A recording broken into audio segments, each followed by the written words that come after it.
underline. Omong dikit tapi nyelekit. Bersama Om Bob.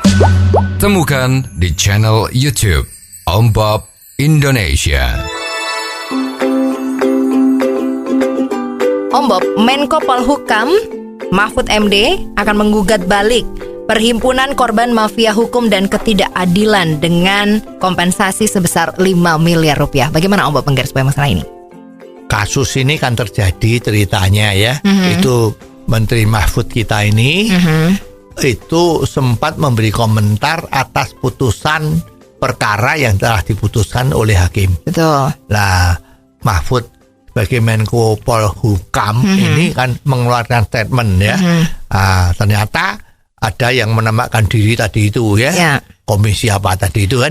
Perhimpunan Korban Mafia Hukum. Ya, itu melakukan gugatan bahwa loh, ini kok Mahfud ini kok mengeluarkan komentar atas putusan dari hakim. Ya, jadi ini secara perdata si perhimpunan tadi itu merasa dirugikan. Betul. Ya, jadi dia menuntut Mahfud untuk secara perdata dituntut mengganti rugi 1 miliar lebih. Betul. Ya. Nah, atas kejadian tersebut maka Mahfud MD itu juga mengatakan bahwa itu bukan kesalahan. Dan dia keberatan kalau dia sempat dituntut seperti ini, maka dia menuntut balik kepada yang nuntut perhimpunan tadi apa itu sebesar 5 miliar. Ya, karena Mahfud merasa ini dirugikan. Betul. Ya, nama baiknya dirugikan. Dia kan jago hukum. Nah, sekarang memang persoalannya itu aneh. Di Indonesia itu belum mengenal yang namanya kalau secara perdata atau apapun seorang itu dituntut untuk ganti rugi atau dituntut agar supaya ditindak hukum masuk penjara. Itu kalau ternyata tuduhan atau laporan itu tidak terjadi, tidak menjadi fakta atau tidak mempunyai dasar hukum yang benar untuk menuntut, maka biasanya itu selesai sudah. Jadi kalau yang berwajib sudah memeriksa orang yang terlapor, terus dikatakan, oh ternyata ini tidak melanggar apa-apa, jadi yang nuntut itu salah, ya urusannya itu sepertinya berhenti di situ saja. Ya, padahal kalau ada orang yang terlapor, itu biasanya kan dipanggil polisi. Betul. Atau berwajib lah ya. Bisa kepolisian, bisa kejaksaan, itu dipanggil. Terus dimintai keterangan macam-macam, itu nggak cukup selesai 1 kali, bisa 3 kali, 4 kali, dan waktu itu bisa berbulan-bulan. Ini kan mengakibatkan kerugian dari sang terlapor, baik materi maupun energi. Kan seperti itu. Ternyata kok tidak terbukti apa yang dilaporkan itu ternyata bohong atau tidak ada suatu fakta yang bisa mengakibatkan terlapor itu kena masalah. Nah, ini kan yang melaporkan ini kan sudah membuat sengsara yang terlapor kan.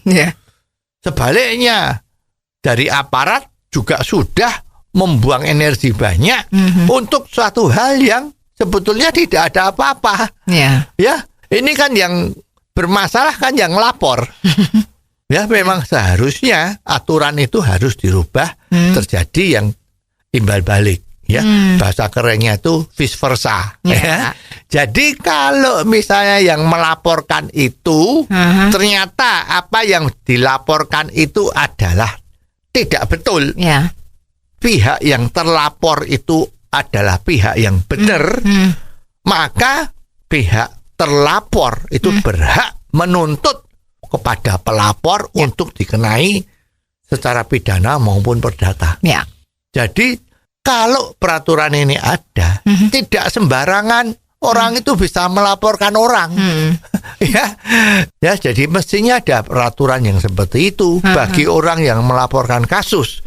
Kalau ternyata kasus itu adalah salah atau yang betul adalah kasus yang terlapor itu menjadi yang betul, maka pelapor dia harus dikenain hukuman. Ya, kita jadi ingat tuh kalau ada pertandingan sepak bola atau bola basket ya, itu kalau ada yang mau protes itu pertandingan ya, itu kan selalu harus bayar yang namanya uang jaminan atau uang protes kan.